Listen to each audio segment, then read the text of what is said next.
Agora trataremos daquele que talvez seja o mais polêmico desses pontos. Quando falamos a respeito de uma eleição da parte de Deus, que ela é incondicional, ou seja, ela não está condicionada a nada que façamos, isso é algo que de fato nos deixa com uma pulga atrás da orelha. Porque nós não gostamos da ideia de que Deus está no controle das coisas e não existe nada que possamos fazer. Porque no fundo, nós confiamos na nossa capacidade de fazer. Mesmo que a nossa oração aponte para Deus, ficamos de fato confortáveis quando Deus faz as coisas do nosso jeito. Por isso que geralmente as nossas orações tentam direcionar a Deus. É como se orássemos na seguinte perspectiva: Deus, faz do meu jeito, sei que é sucesso, é só seguir que vai dar tudo certo, que eu sei o que é melhor para mim. E quando bate a nossa porta esse apontamento de que as coisas não estão debaixo do nosso controle, ficamos desconfortáveis. Mas a Bíblia é muito clara a respeito desta doutrina. Afinal de contas, se nós estamos mortos, não existe nada que possamos fazer para ir na direção de Deus.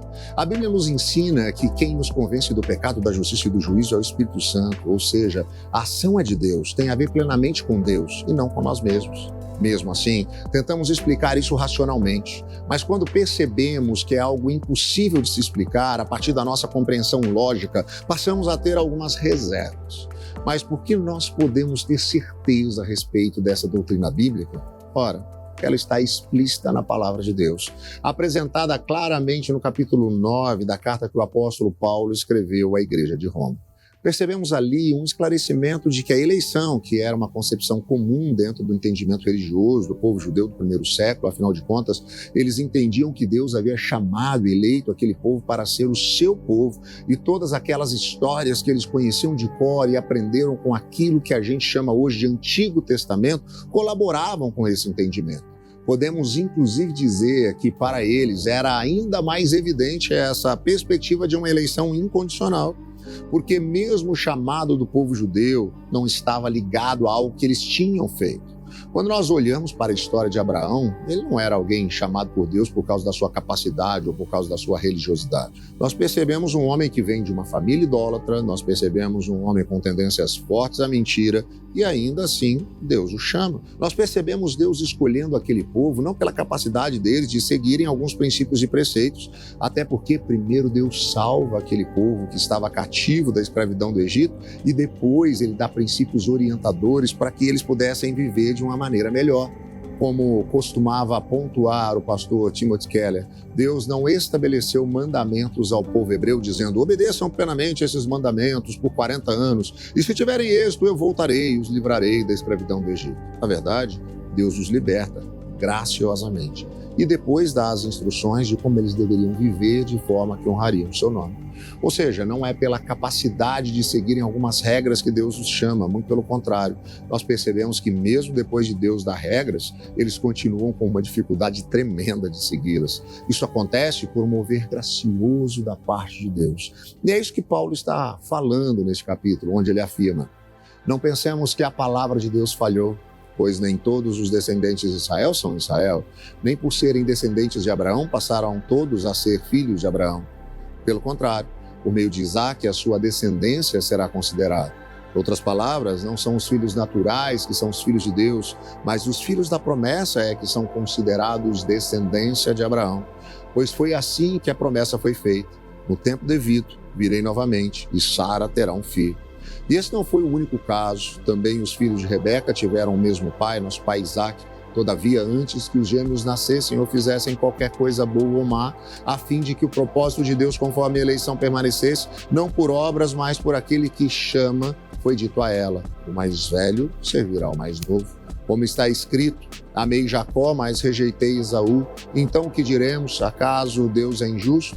De maneira nenhuma, pois ele diz a Moisés: terei misericórdia de quem eu quiser ter misericórdia e terei compaixão de quem eu quiser ter compaixão. Portanto, isso não depende do desejo ou do esforço humano, mas da misericórdia de Deus, pois a Escritura diz ao faraó: eu o levantei exatamente com este propósito, mostrar em você o meu poder e para que o meu nome seja proclamado em toda a terra. Portanto, Deus tem misericórdia de quem Ele quer e endurece a quem Ele quer. Mas algum de vocês me dirá: então por que Deus ainda nos culpa? Pois quem resiste à sua vontade? Mas quem é você, o homem, para questionar a Deus? Acaso aquilo que é formado pode dizer ao que formou, por que me fizeste assim? O oleiro não tem direito de fazer do mesmo barro um vaso para fins nobres e outro para uso desonroso? E se Deus, querendo mostrar a sua ira e tornar conhecido o seu poder, suportou com grande paciência os vasos de sua ira preparados para a destruição? Que dizer se ele fez isso para tornar conhecidas as riquezas de sua glória aos vasos de sua misericórdia, que preparou de antemão para a glória, ou seja, a nós, a quem também chamou, não apenas dentre os judeus, mas também dentre os gentios? Como ele diz em Oséias, chamarei meu povo a quem não é meu povo, e chamarei minha amada a quem não é minha amada. E acontecerá que no mesmo lugar em que se lhes declarou, vocês não são meu povo, eles serão chamados filhos do Deus vivo. Com certeza, temos muita coisa para refletir ao olhar para esse texto, pois ele gera, como eu disse, muitas dúvidas, questionamentos, muita polêmica, principalmente para aqueles que gostam de passar a maior parte do tempo discutindo nas mídias sociais.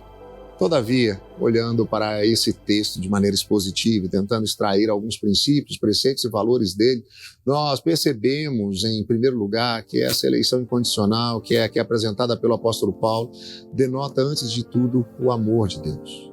A eleição tem a ver com o amor.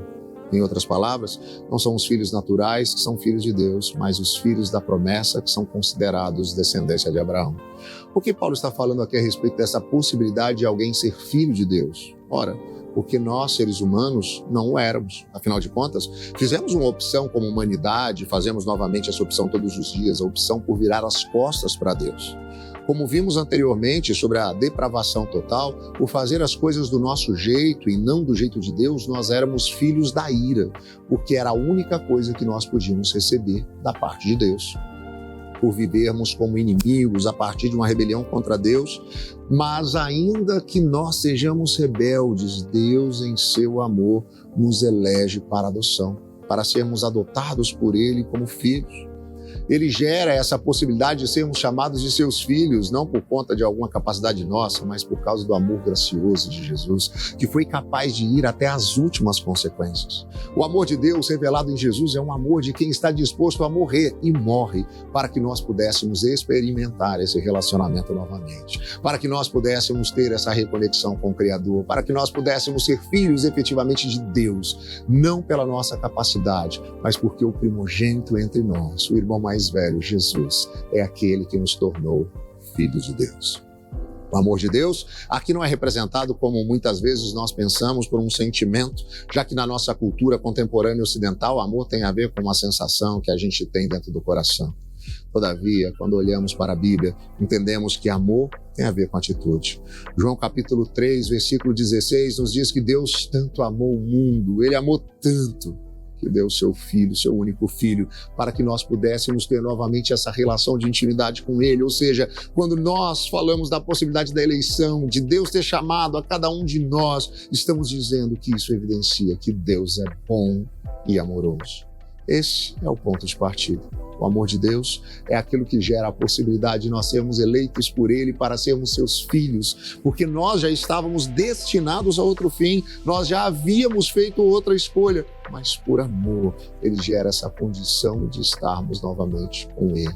Outra coisa que a eleição incondicional evidencia e que tira o nosso chão, que nos leva para fora da nossa zona de conforto, é a prova da ineficiência da nossa religiosidade. Se tem uma coisa em que nós gostamos de confiar, é na nossa religiosidade. Acreditamos piamente que a nossa capacidade de ter uma postura moral, ética, religiosa é o que vai fazer com que mereçamos o céu. E isso gera em nós uma perspectiva de que existem no mundo dois tipos de pessoas. Aquelas que são boazinhas, estão conosco dentro dos muros das igrejas e têm uma vida moral e ética perfeita, e aqueles que estão do lado de fora das nossas igrejas, e esses são maus. Essa é uma perspectiva antibíblica, porque a partir do entendimento das Escrituras só existe um tipo de pessoa. Aquelas que não prestam, e eu e você estamos inseridos neste contexto. Paulo continua a discorrer em sua carta, dizendo que antes que eles fizessem qualquer coisa boa ou má, a fim de que o propósito de Deus conforme a eleição permanecesse, não pelas obras, mas por aquele que chama, ou seja, o foco sai da nossa capacidade de fazer e é colocado no amor de Deus e na capacidade dele de nos chamar.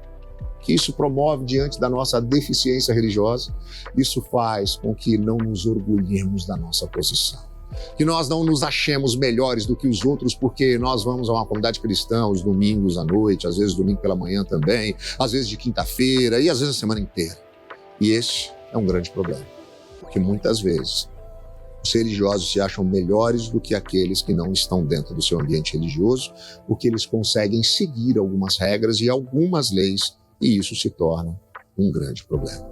Muitas vezes conversando com pessoas que ainda não conhecem efetivamente o Evangelho, ouço que a grande dificuldade que elas têm com a igreja diz respeito aos cristãos, porque eles as tratam como se fossem inferiores, como se o simples fato de frequentar uma igreja tornasse alguém melhor e aqueles que estão do lado de fora fossem então inferiores. Se confiamos em nossa religiosidade, sentimos um imenso desconforto quando Deus começa a agir.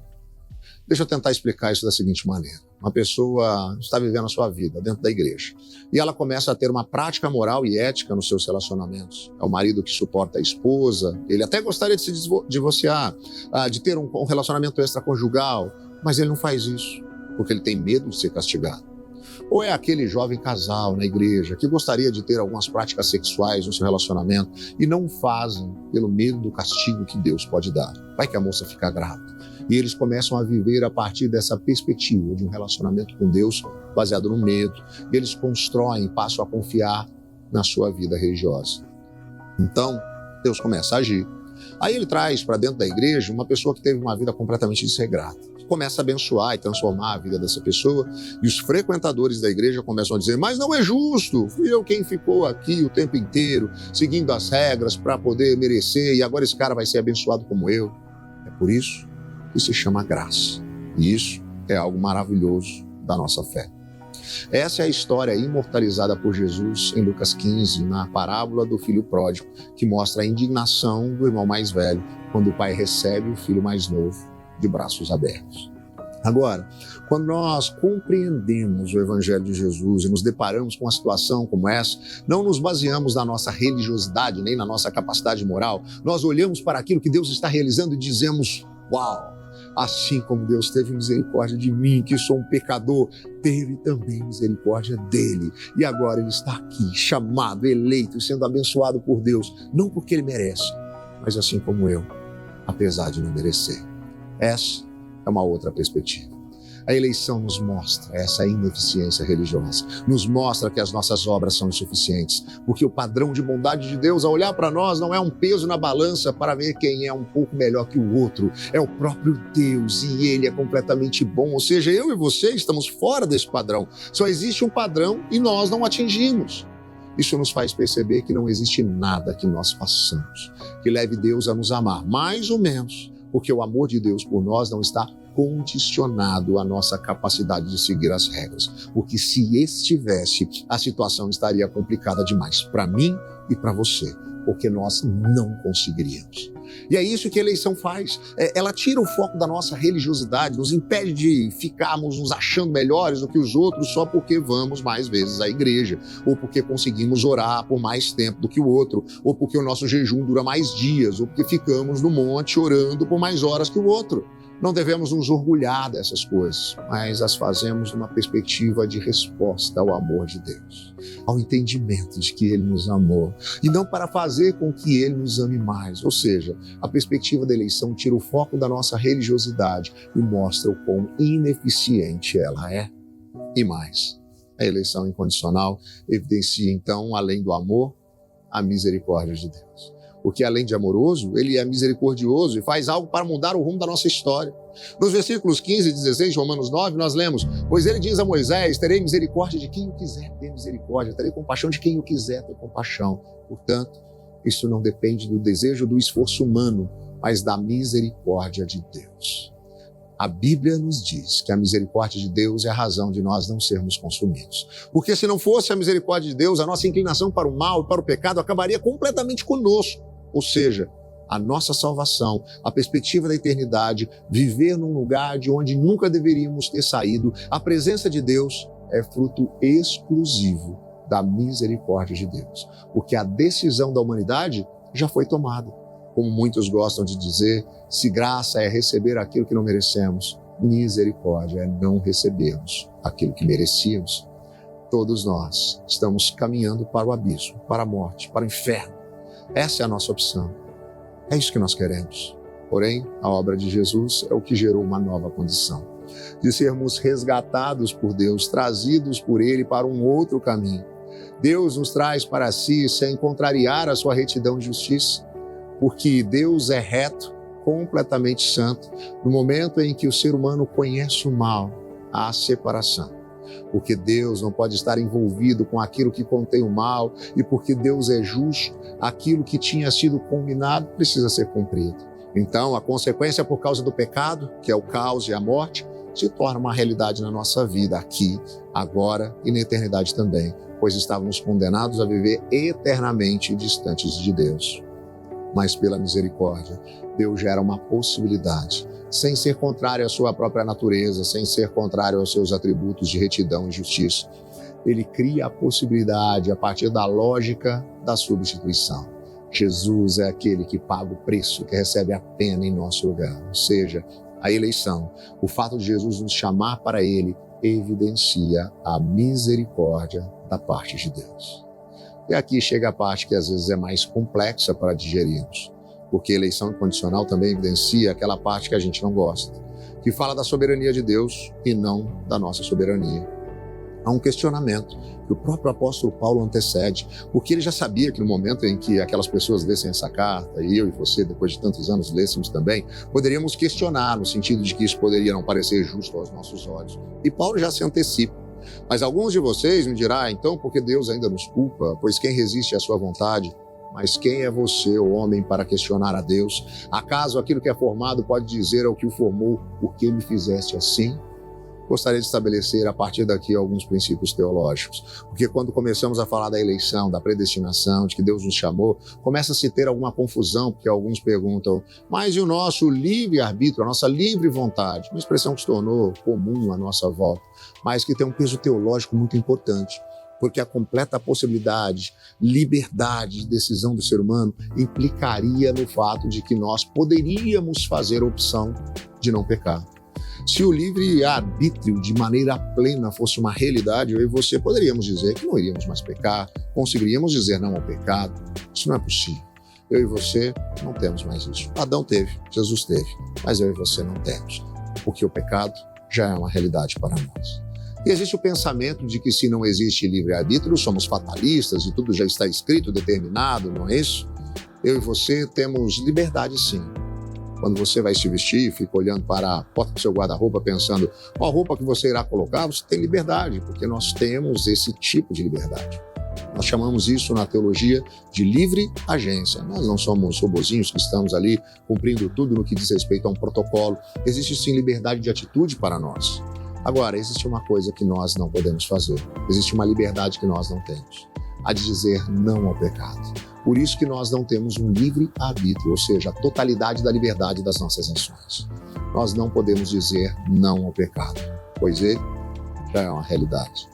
Não podemos dizer que não vamos mais pecar e se estamos mortos em nossos delitos e pecados, também não conseguimos dizer que queremos Deus. Só existe uma possibilidade de querermos um relacionamento com Deus. Quando o Espírito Santo de Deus toca em nosso coração e nos convence que somos pecadores, que carecemos de um Redentor. É a única maneira disso acontecer. E nós dizemos que essa eleição é incondicional, porque nós não temos essa condição, não é estabelecida por nós. A Bíblia diz que não é pelas obras, mas pelo Espírito. Nós não conseguimos entender muitas vezes porque pessoas diferentes são apresentadas ao Evangelho e o Espírito Santo toca no coração de algumas e não toca no coração de outras. Qualquer tentativa de dizer que tocou ou não tocou no coração desse ou daquele seria um equívoco. Porque a Bíblia não nos dá essa possibilidade, é incondicional. Se eu disser para você que tocou no coração de um e não tocou no coração de outro, por isso ou por aquilo, eu estou colocando uma condição e não é por uma condição. Uma coisa que precisamos estabelecer é que a reprovação, ou seja, o contrário da eleição, o fato de Deus não ter tocado o coração de algumas pessoas através do Espírito Santo, não faz dele alguém injusto, porque ele não está contrariando as vontades e desejos dessa pessoa. Eu costumo brincar que se alguém pudesse chamar Deus de injusto, são os eleitos, porque eles tinham um caminho traçado, o caminho da perdição. E Deus, misericordiosamente em Jesus, nos arranca desse caminho. Nesse sentido, o teólogo Bruce McDowell afirma o seguinte: Frequentemente, a objeção surge quando as pessoas ouvem que Deus elege incondicionalmente alguns e ignora outros para a salvação, pensando que isso necessariamente significa que Deus é injusto. Contudo, para acusar Deus de ser injusto, a pessoa deve de alguma forma provar que algum ser humano merece ser salvo. Mas vemos claramente na Escritura que todos merecem apenas ser condenados ao inferno por sua incredulidade, pecado e rebelião contra Deus. Portanto, Deus seria perfeitamente justo em mandar todo mundo para o inferno e a morte eterna. Então, não haveria nenhum problema se isso acontecesse. Deus não seria injusto por isso. Ele seria injusto se ele mudasse aquilo que ele tinha combinado. A nossa escolha, a nossa opção foi pela perdição. Deus seria injusto se ele ignorasse a questão da condenação. Um outro aspecto aqui é relativo à soberania de Deus, que Paulo traz uma lembrança a respeito do livro de Jó, que fala sobre a perspectiva da grandeza de Deus, porque quando não conseguimos entender algumas coisas, começamos a questionar a Deus o porquê. E às vezes a sensação que eu tenho é que pela nossa pequenez existe uma incapacidade de entender algumas coisas, que Deus até tenta nos mostrar escrevendo algumas coisas, mas não tem como ele se aprofundar pela nossa incapacidade de entender a grandeza do seu conhecimento. Paulo fala exatamente sobre isso no capítulo 11 de Romanos, onde ele diz: a profundidade da riqueza, da sabedoria e do conhecimento de Deus, quão insondáveis são os seus juízos e inescrutáveis os seus caminhos. Quem conheceu a mente do Senhor ou quem foi seu conselheiro? Quem primeiro lhe deu para que ele o recompense? Pois dele, por ele e para ele são todas as coisas. A ele seja a glória para sempre. Amém. Deus é o Criador de todas as coisas, Ele é poderoso sobre todas as coisas, para Ele são todas as coisas. É interessante porque dentro daquela discussão do livro de Jó, a respeito do que estava acontecendo, tamanho sofrimento que se tornava realidade, os questionamentos são levantados, Deus começa a fazer um monte de perguntas. Você sabe disso? Você sabe quanto tempo as costas vão parir? Você sabe qual é a medida de distância de uma estrela até a outra? Você sabe disso? Você não sabe de nada. Mas Deus criou todas as coisas, Ele fez isso. Quem somos nós para questionar? É por isso que o apóstolo Paulo está dizendo que não adianta ficar questionando. Deus, mas por quê? É assim que Ele fez, dentro do seu poder, conhecimento e sabedoria. A eleição incondicional nos mostra também o que Deus quer fazer em nós através de nós. O que dizer se Ele fez isso para tornar conhecidas as riquezas de sua glória, os vasos de sua misericórdia, que preparou de antemão para a glória, ou seja, a nós a quem também chamou. É maravilhoso como depois de apresentar esse conceito doutrinário difícil, Paulo aponta para a nossa própria vida e fala de um propósito para o qual Deus nos escolheu. Ele simplesmente não nos escolheu para que pudéssemos ter um endereço na eternidade. Deus nos escolheu primeiro para que isso apontasse para a sua glória e misericórdia. Nos escolheu com o propósito real de vivermos a vida resplandecendo essa glória, para que aqueles que estão à nossa volta pudessem ser também alcançados por esta mesma glória. Deus nos elegeu e nos predestinou para que nós, como agentes do reino aqui na história, pudéssemos efetivamente ter práticas e atitudes que fizessem a diferença. Observe o que Paulo escreve aos Efésios: pois vocês são salvos pela graça por meio da fé, isso não vem de vocês, é dom de Deus, não por obras, para que ninguém se glorie, porque somos criação de Deus, realizada em Cristo Jesus para fazermos boas obras, as quais Deus preparou de antemão para que nós as praticássemos. Nós não somos eleitos e salvos para ficar cantando Caminhando Vou para Canaã, se você não vai, problema seu. Para poder ficar falando para os outros que vão para o céu, mas para que nós possamos andar naquilo que Ele preparou para nós. As boas obras no que diz respeito àquilo que nós podemos fazer a partir da nossa ética moral, que nós podemos fazer na sociedade pelos outros, aquilo para o qual, não pelo qual Deus nos escolheu, para que nós pudéssemos fazer a diferença. E então cai por terra aquilo que as pessoas que não concordam com as doutrinas da graça dizem sobre a predestinação e eleição, quando querem fazer algum tipo de chacota com esse ensinamento. Então eu vou ficar vivendo a minha vida livre, leve e solto, fazendo o que der na minha cabeça, afinal de contas já fui escolhido mesmo. Fui escolhido por Deus, aquele que é convencido do pecado pelo Espírito Santo, tem um entendimento, um constrangimento no seu coração e frutifica. Ele passa a viver para aquilo para o qual ele foi criado, a seguir os princípios, valores e preceitos estabelecidos por Deus, passa a fazer a diferença na sua família, no seu trabalho, na cidade onde está, por resposta ao amor com o qual Deus o amou em Cristo Jesus. A eleição incondicional evidencia esse propósito de Deus para nós e nos fortalece para podermos viver naquilo para o qual nós fomos criados. Esse papo de que a eleição gera o comodismo é de quem não entendeu o Evangelho. Porque quando nós entendemos que fomos chamados, amados, escolhidos por Deus, apesar de não merecermos, isso enche o nosso coração de responsabilidade e nós passamos a viver e andar naquilo para o qual Deus preparou.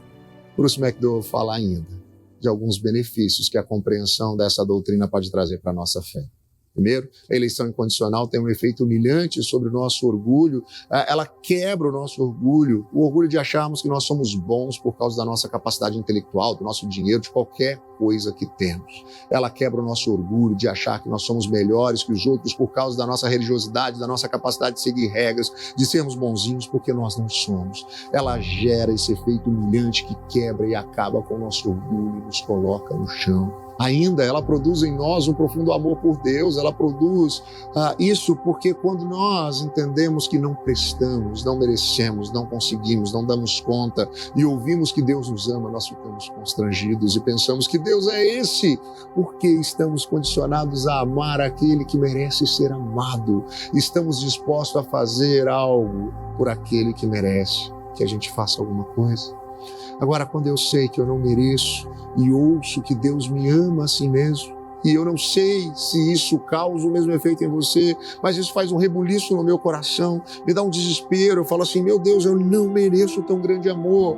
E isso gera em nós, em contrapartida, um grande amor para com Deus, porque nós dependemos e respondemos ao amor dele, com amor.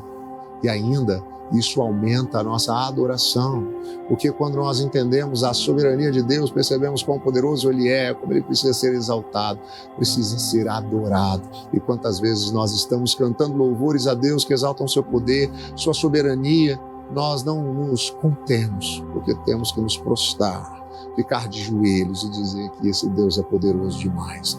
Ele criou tudo e pode fazer qualquer coisa, e Ele nos escolheu e nos amou. Ainda, isso nos encoraja ao evangelismo, ao contrário do que muitos pensam e dizem.